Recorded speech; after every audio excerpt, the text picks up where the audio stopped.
अरावली में कोई भी रिलैक्सेशन नहीं दिया गया।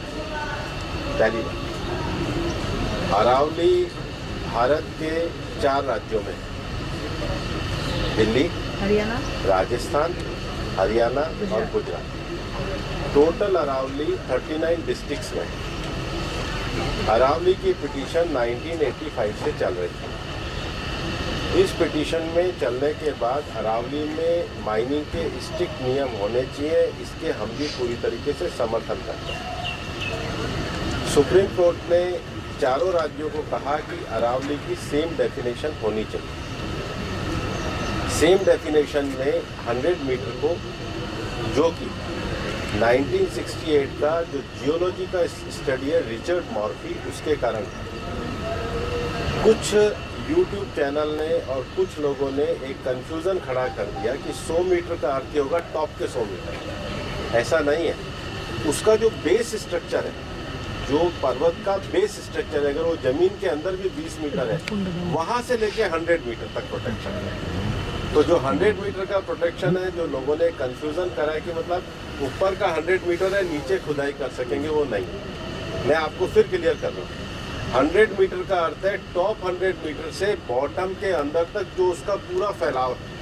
पहाड़ी तो ऐसे होती है, तो उसका बॉटम तो बड़ा होता है, जहाँ तक उसका बॉटम जाएगा वहाँ से लेके 100 मीटर तक प्रोटेक्शन। और अगर एक पहाड़ी और दूसरी पहाड़ी के बीच में 500 मीटर का ही गैप है, तो वो ज़मीन भी अरावली रेंज मानी जाएगी। इस डेफिनेशन के आने के बाद 90% से ज़्यादा एरिया प्रोटेक्टेड एरिया में आ गया। 90% से ज़्यादा।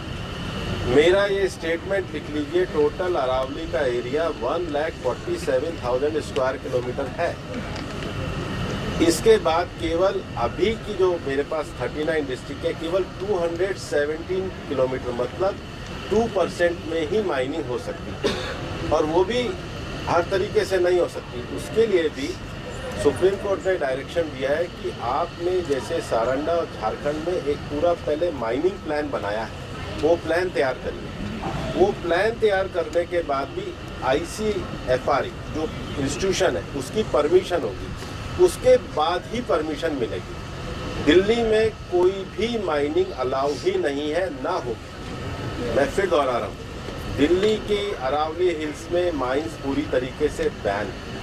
अरावली में लगभग 20 से ज़्यादा फॉरेस्ट रिजर्व प्रोटेक्टेड एरिया वो एज इट इज़ रहेंगे। तो reserve area, protected area, even 100 metre भी पहले क्या होता था, जो लोगों ने करा था कि टॉप को छोड़ के नीचे खुदाई करते थे, तो वो एक तरीके से उसके चारों तरफ करते थे। अब वो भी नहीं कर सकेंगे। तो मुझे लगता है सुप्रीम कोर्ट ने जो निर्णय दिया है, ministry of environment, survey of India, geological survey of India, और जियोलॉजिकल सर्वे ऑफ इंडिया में जो इंटरनेशनल स्टैंडर्ड है रिचर्ड मार्फी, उसको दिया है। उसके बाद भी मामला सुप्रीम कोर्ट में है। हम पूरी तरीके से सहयोग करने के लिए तैयार हैं। पिछले 2 साल से लगातार स्वयं प्रधानमंत्री जी ने अरावली में वृक्षारोपण किया है। ये सरकार पिछले 1 साल से 2 साल से ग्रीन अरावली का मूवमेंट चला रही है। मैंने खुद ने पिछले दिनों उदयपुर में सारे DFOs की, मतलब चारों जिलों के 39 DFO की मीटिंग करी है। हम हर डिस्ट्रिक्ट में अरावली की नेटिव स्पीशीज़ का एक नर्सरी लगा रहे हैं।